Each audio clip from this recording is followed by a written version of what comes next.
right, we have Josee Storts, the Skull Crusher, back on the show, coming off her phenomenal performance at Invicta Pheonix Series 2 last weekend. She did almost exactly what she said she would do and picked up a second-round submission win via triangle choke over Helen Lucera. How are you, Josee?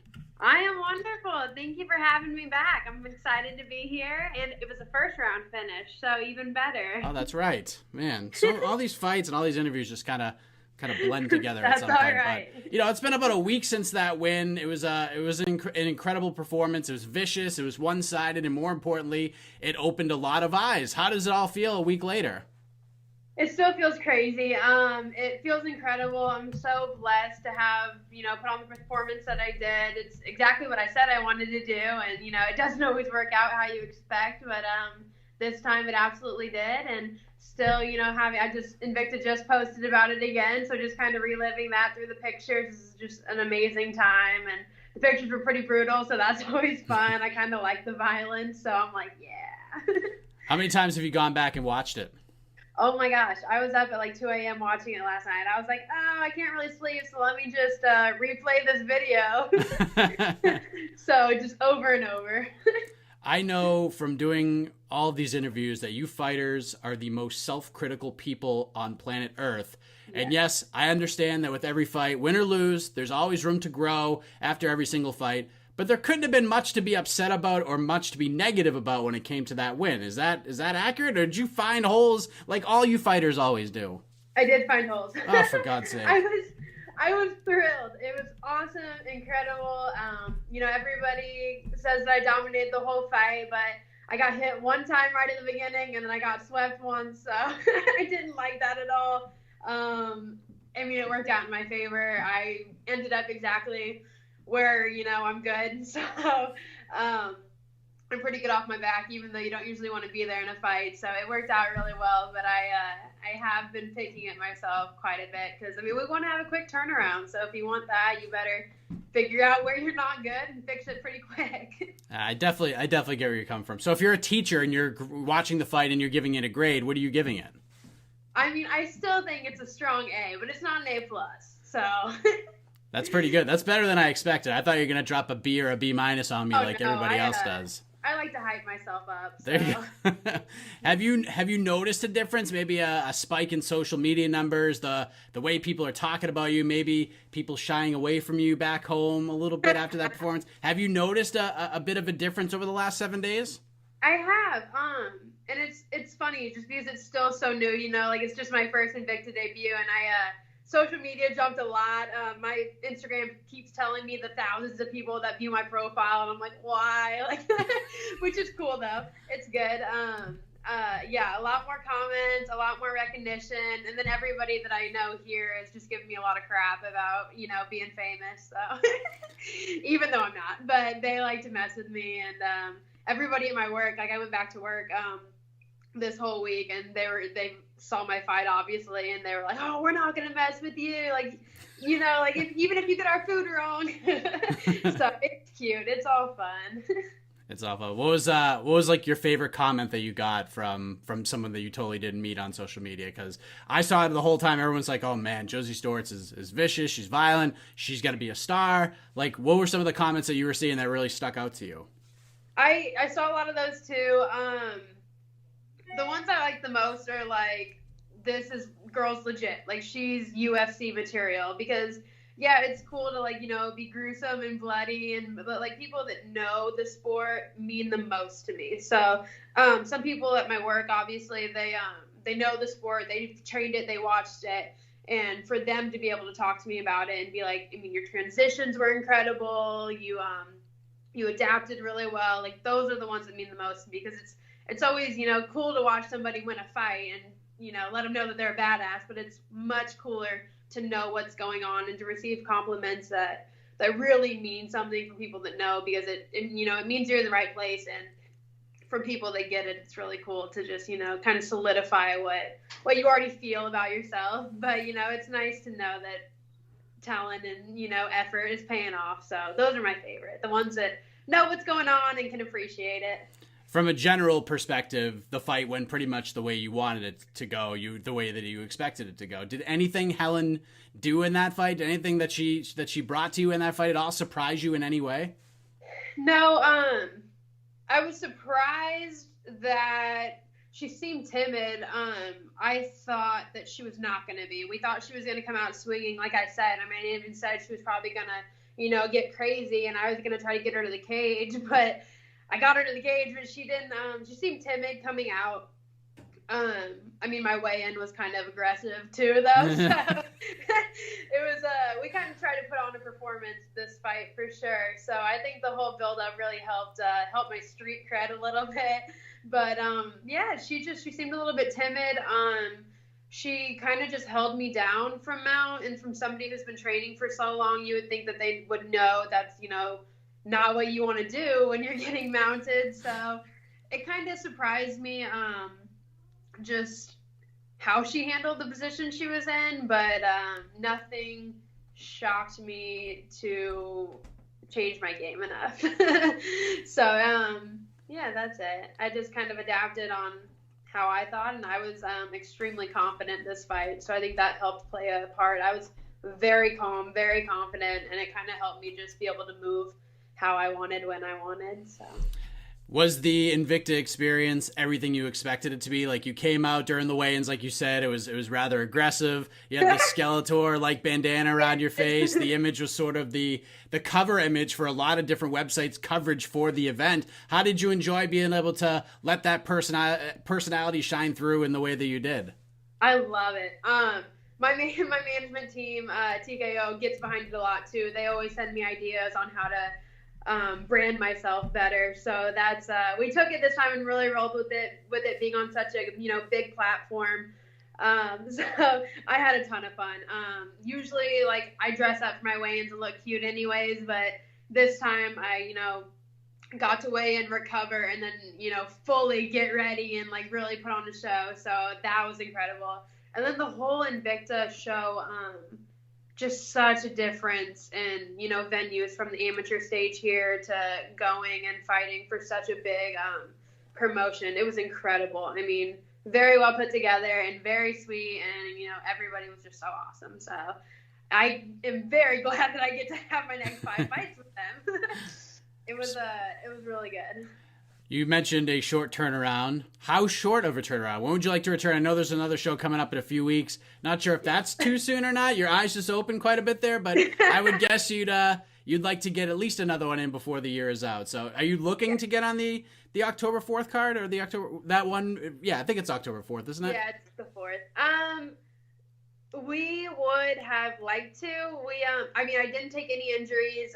I'm young. I am obviously learning every day. So with me being so healthy after this fight and, still being in camp, obviously, and in shape, it was ideal that we would try to, have a turnaround and get on another card October quickly. It is very short notice, though, to try to find an opponent and, get on there. So we'll see. If that one doesn't work out, there's a whole bunch more coming up. So definitely 1 or 2 more before the end of the year. You will be seeing me again shortly. So not for sure on the dates, but it'll be before the end of the year. No worries.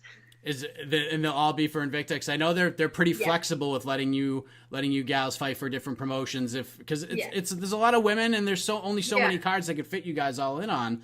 So I mean, are you exclusive with them, or do they allow you to fight outside of the organization if you need to? I am not for sure. It's up to them and my manager. I want to fight for whoever wants to have me. I love Invicta.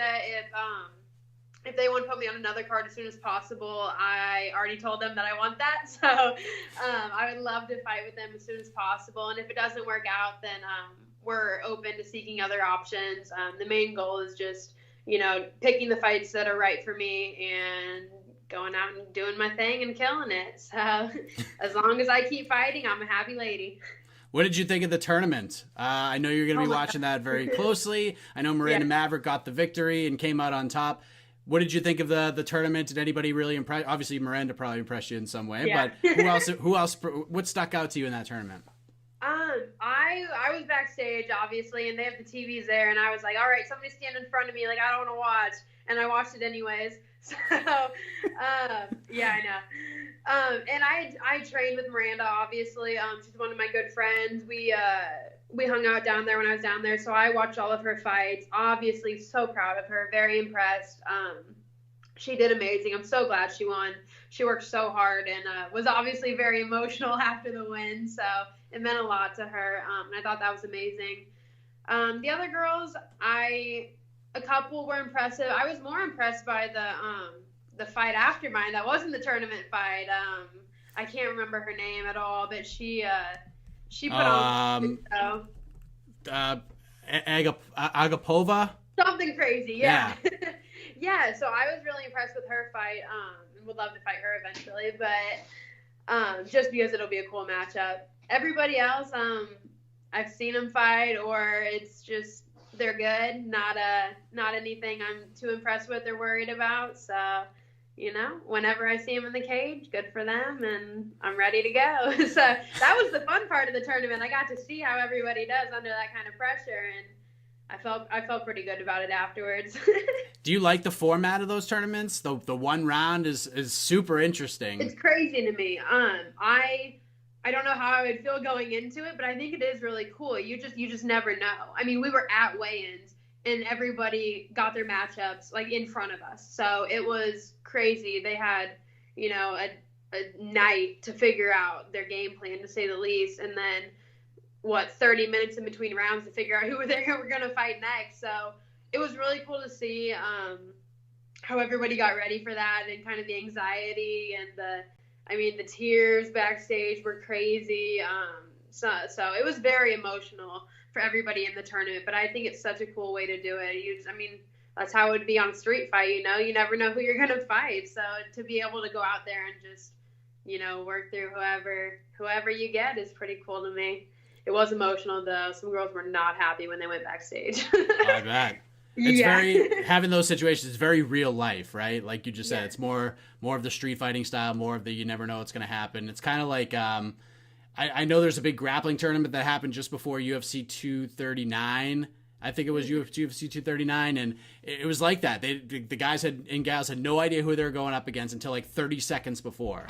The captain of so it's crazy. So it makes it. I was talking to Uriah Faber about it, and he was like, "Yeah, this is like as real as it gets, like because you never know on the street like who you could be fighting against." And how do you prepare? You have to be well-rounded, and that's the sport. Like that's what I preach: well-roundedness. Like you're not a boxer, you're not a wrestler. You are an MMA fighter, and if you want to be an MMA fighter, you're gonna have to go fight whoever, whatever style, and you got to be well-rounded. So I think it's a good thing, but whatever. Some people don't. They're not fighters. You said you're back to work and everything. How much time did you take off after the win? Like from the gym, from work, etc.? Did you get to smell the roses at all? I did smell some roses, actually. I went that weekend, just like I slept in Kansas City that night, and then the next morning I took my fiance and we drove down to Arkansas and spent the weekend in a cabin, and both of us worked at 5 a.m. on Monday, so we came. It was literally like a Saturday and part of a Sunday, and then we drove back and got back to the grind. So it's good, but he's got a fight coming up. I obviously want to get back in camp, so it's good to have a little tiny break, and then we like our routine. So I like training and working and schooling and everything else I do. So you got to sniff the rose, not really smell the rose. Yes, it was a brief sniff on my hike, and then we came back. Get right back. Outside of the win and the weigh-ins and all that fun stuff, what was your favorite part of your first Invicta fight week?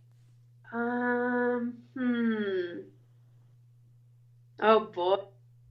I think just like the build-up. I think all the media, seeing all the girls there, the way that they promote us is just really cool. Like not to be about myself, but I love being able to talk to people. So the whole time we were there doing video and camera, I was just, messing around with everybody and talking myself up. So I think it's really cool to get that aspect. Like I do, some interviews and whatnot, but to have just like the camera, the media, you get to show whatever side of yourself you want to show, and then they present that to the world to either get behind you or not. I think that was the funnest part for me. I love being on the camera. I love, to talk to everybody, and obviously the weigh-ins were fun, but that was the main part. And just, you know, being in Kansas City with my family, and it's cool that the fights are in Kansas City for me personally, because that's where I'm from. So it feels very comfortable for me to be there that whole week and hang out with everybody. So it was awesome. I had a great time. What a weekend it was for Josee Storts, getting the big win over Helen Lucera, a first round triangle choke submission. And onward and upwards. You got a very bright future ahead of you. A lot of people are very excited to see you continue on in this career path that you're on. And I know I'm looking forward to it. But before we let you go, and you can enjoy the rest of the weekend, let the folks know where to find you on social media. Any shout outs, anything else you want to get off your chest, the floor is yours. Alrighty. So on Facebook, you can find me at Josee Skullcrusher Storts. On my Instagram, Skull_Crusher_MMA. And then Twitter, Skullcrusher MMA. And again, I just want to thank my fight team, Springfield Fight Club here with all my coaches. I want to thank American Elite MMA out of Oklahoma for helping come down and corner me and letting me train there all the time. And then my striking coach, Chavez Striking, for getting me where I am. So that's about it for me. Follow me, and we're going to keep the train going.